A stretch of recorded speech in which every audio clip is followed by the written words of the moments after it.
আল্লাহ আপনি আমার গুনাহ মাফ করেন, ছোট গুনাহ বড় গুনাহ, প্রকাশ্য গুনাহ গোপন গুনাহ, ইচ্ছায় করেছে যে গুনাহ, অনিচ্ছায় করেছে যে গুনাহ, আল্লাহ সব গুনাহ আপনি মাফ করে দেন। যেটা তুমি পাওয়া এটা তুমি কোনোদিন হারাবা না, যেটা তোমার হওয়ার কথা ছিল এটা তুমি কোনোদিন মিস করবা না, আর যেটা তুমি পাওয়ার কথা না, গোটা বিশ্বের সব শক্তিকে হাতের মুঠোয় আনলেও সেটার দেখা তুমি পাবে না, পাবে না। ওয়ালাম আন্নামা আসাবাকা লাম ইয়াকুন লিয়াখতিআক ওয়া মা আখতাআকা লাম ইয়াকুন লিয়ুসিবাক রুফিআতিল আকলাম ওয়া জাফফাতিস সুহুফ। আব্দুল্লাহ, রিজিক নিয়ে চিন্তিত হয়ো না, রিজিক নিয়ে পেরেশান হয়ো না, প্লে ইউর রোল, রিজিক ইজ ফিক্সড। যেটা তুমি পাওয়ার তুমিই পাবা, যেটা তুমি পাওয়ার কথা না, চেষ্টা করেও সেটা তোমার কাছে আসবে না। হাল ছেড়ে দিলে তো হালে ছেড়ে দিলে, হেরে গেলে তো হেরেই গেলে, ব্যর্থ হইলে তো ব্যর্থ, ব্যর্থতা তো সহজ। স্রোতের সাথে ভাসে যাওয়া এটা তো সহজ, কিন্তু স্রোতের প্রতিকূলে বিপরীত দিকে দাঁড়ায়া থাকা একটু কঠিন। কিন্তু যদি কেউ হিম্মত করে দাঁড়াইতে চায়, একদিন বিজয় তারই পদচুম্বন করে, সে জিতেই যায়। কষ্ট হয়, হয়তো একটু সময় লাগে হয়তো। মনে রাখবেন, তাকদীর আল্লাহ পাক আপনাকে আমাকে সৃষ্টি করার 50,000 বছর আগেই লিখে ফেলেছেন। অতএব এটা নিয়ে বিভ্রান্ত হবেন না, হতাশ হয়ে যাবেন না, এবং আমল ছেড়ে দিয়ে বসেও থাকবেন না। সাহাবীরা বলেছিলেন আমরা কি আমল ছেড়ে দিব? নবীজি বলেছেন না, বরং তোমরা আমল করতে থাকো। যাকে যে জন্য সৃষ্টি করা হয়েছে পৃথিবীতে তার কাজ সেরকমই হবে ইনশাআল্লাহ। যখন আপনি বিপদে পড়ে একনিষ্ঠভাবে আল্লাহর প্রতি তাওয়াক্কুল করে খালি বলবেন যে হাসবি আল্লাহ ওয়া নি'মাল ওয়াকিল, আল্লাহই আমার জন্য যথেষ্ট, তিনি উত্তম কর্মবিধায়ক, আল্লাহ পাকের দায়িত্ব হয়ে যাবে আপনাকে সাহায্য করা ইনশাআল্লাহ।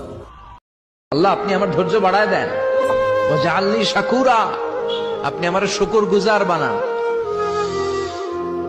ওয়াজআলনি ফি আইনি সাগীরা, আল্লাহ আমার চোখে আপনি আমারে ছোট বানান, ওয়া ফি আয়ুনিন নাসি কাবীর, আল্লাহ মানুষের চোখে আপনি আমারে বড় বানান।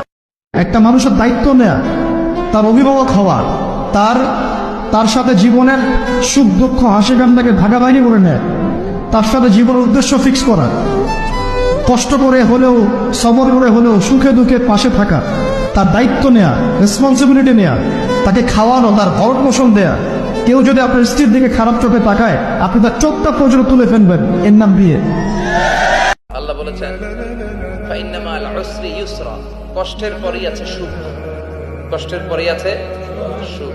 হতাশ হওয়া যাবে না, নিরাশ হওয়া যাবে না, হাল ছাড়া যাবে না, ভরসা রাখতে হবে একজনের উপর। চিৎকার করে বলেন তিনি কে? আল্লাহ বলছেন টেনশন করো না, কষ্ট পেও না, তোমার রব তোমাকে ছেড়ে দেননি। বলে সাউফা ইউতিকা রাব্বুকা ফাতারদা, তোমার রব তোমাকে শীঘ্রই দান করবেন আর তুমি সন্তুষ্ট হয়ে যাবে। রিজিক নিয়ে চিন্তিত হয়ো না, রিজিক নিয়ে পেরেশান হয়ো না, প্লে ইউর রোল, রিজিক ইজ ফিক্সড। যেটা তুমি পাওয়ার তুমিই পাবা, যেটা তুমি পাওয়ার কথা না, চেষ্টা করেও সেটা তোমার কাছে আসবে না। আল্লাহ পাকের পক্ষ থেকে একটা বিশেষ অনুগ্রহ হচ্ছে একাকিত্ব।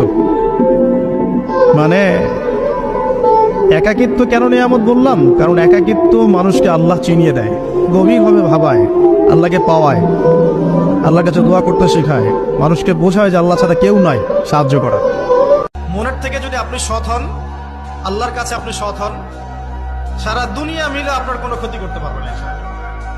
আর আপনি যদি অসৎ হন, মনের মধ্যে অসততা থাকে, দুনিয়ার মানুষ বাহবা দিলেও একদিন ধরা খাবেন ইনশাআল্লাহ।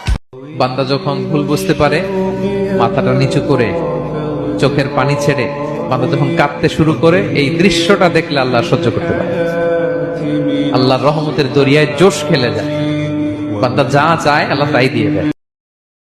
আল্লাহ অনেক সময় দেন, অনেক সময় দেন, শুধরে যাবার অনেক টাইম সে পায়, তারপরও যখন সে লিমিট ক্রস করে তখন আল্লাহ ধরে। আল্লাহ সব সময় ধরে না, ধরলে ছাড়ে না, ধরে ধরে ধরে না, ধরলে আল্লাহ ছাড়ে। সত্যিকারের ভালোবাসা মানে হচ্ছে দায়িত্ব, রেসপন্সিবিলিটি, বিশ্বাস, ভালোবাসার মানুষ ভালো থাকে এটা চাওয়া, তার উপর আমার জিম্মেদারি আছে তাকে ভালো রাখা। ভালোবাসা মানে কি? স্বার্থ ত্যাগ করে তার স্বার্থ দেখা। আমার সাথে কেউ নাই, কিন্তু দিন শেষে আমি একা, আপনিও একাই, আমাকেও একাই যেতে হবে, আপনাকেও একাই যেতে হবে। এগুলো সব চারপাশের খালি অন্ধ মোহ আর কিছু নাই। আল্লাহ শিক্ষা দিয়েছে যেই পরিস্থিতিতে থাকো না কেন তোমাকে শ্রম ব্যয় করে কষ্ট করে তোমার উপার্জন করতে হবে, রিজিকের বন্দোবস্ত করতে হবে। চিল্লায় বলেন ঠিক কিনা? ইসলাম আমাদেরকে এটাই শিখিয়েছে, কাজে লজ্জা নাই। আমরা মুসলমান, আমাদের আল্লাহ আছে, আমাদের আখেরাত ভুলে গেলে চলবে না। আমরা মৃত্যুকে আড়াল করলে হবে না। আমার বাপ স্বীকার করলেও মরতে হবে, স্বীকার না করলেও মরতে হবে। হবে কিনা বলেন? চোখ বন্ধ রাখলেও মরতে হবে, চোখ খোলা রাখলেও মরতে হবে। সুখের সাগরে যে ভাসে তারও মৃত্যু হবে, দুঃখের সাগরে যে ভাসে তারও মৃত্যু হবে। নিয়াত করতে হবে যে এই রমাজানটাতে আমি আমার সমস্ত গুনাহ মাফ করানোর চেষ্টা করব।